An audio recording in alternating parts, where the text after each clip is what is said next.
Hello, my name is John, and today we'll be reading China Must Denuclearize North Korea by Daniel Gallington, Washington Times, November 20th, 2017. Daniel Gallington served through 11 rounds of bilateral negotiations in Geneva as a member of the U.S. delegation to the nuclear and space talks with the former Soviet Union.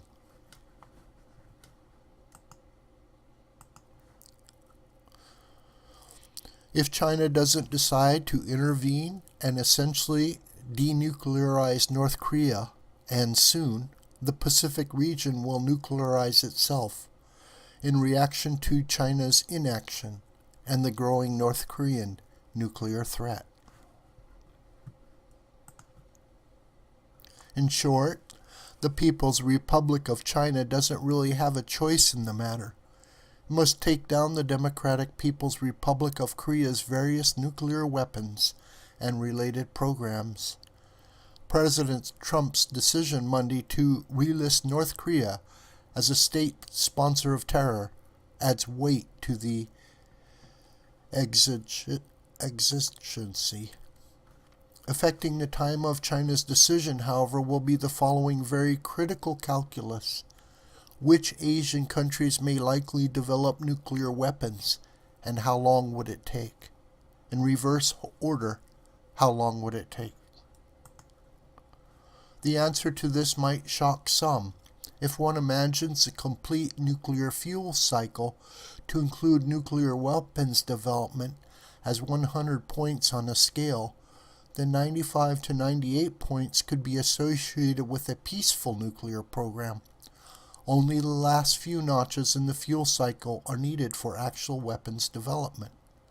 So virtually any Asian or Pacific country with nuclear reactors or a nuclear power program could probably produce a nuclear weapon if it was properly motivated. In other words, if it felt sufficiently threatened by North Korean nuclear weapons. Which Asian Pacific countries might consider such a step? First of all, could be countries that in fact had nuclear weapons programs at one time or another. This would include South Korea and Taiwan, for sure, and perhaps some others.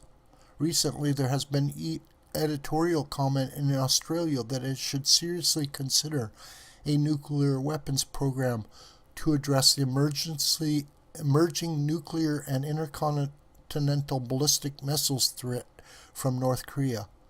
Australians certainly have the nuclear material and technology for such a program, should they decide they need it. Second, most any Asian country that has a nuclear reactor or reactors might well consider adding on the last steps to the nuclear fuel cycle, and thereby producing the nuclear materials necessary for a weapons program. Japan, for example, could become a nuclear power very quickly. Next question. Tactically, should the Chinese delay their action to shut down North Korea's nuclear weapons program until they can get something for it in some kind of structured negotiations with the United States, similar to the past six-party talks? Probably not. This because the U.S. strategic buildup in Asia will likely continue regardless of diplomatic discussions, if any, and likewise, those countries with existing nuclear infrastructures will likely continue thinking about nuclear weapons programs. This because of past negotiations with and or about the North Korean nuclear programs have served only as a diplomatic cover for Pyongyang to continue its covert weapons programs. Accordingly, diplomacy does not seem a vehicle for reliable resolution.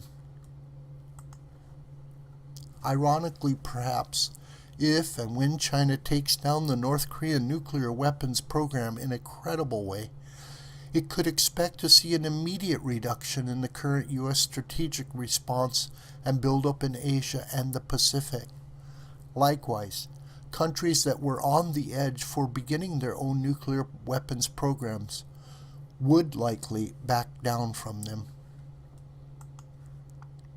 However, China must act quickly and must act unilaterally to halt the North Korean nuclear weapons program in order to reverse the massive U.S. strategic responses and buildup in Asia. Should the Chinese realize that, albeit indirectly, North Korea has become a threat to them?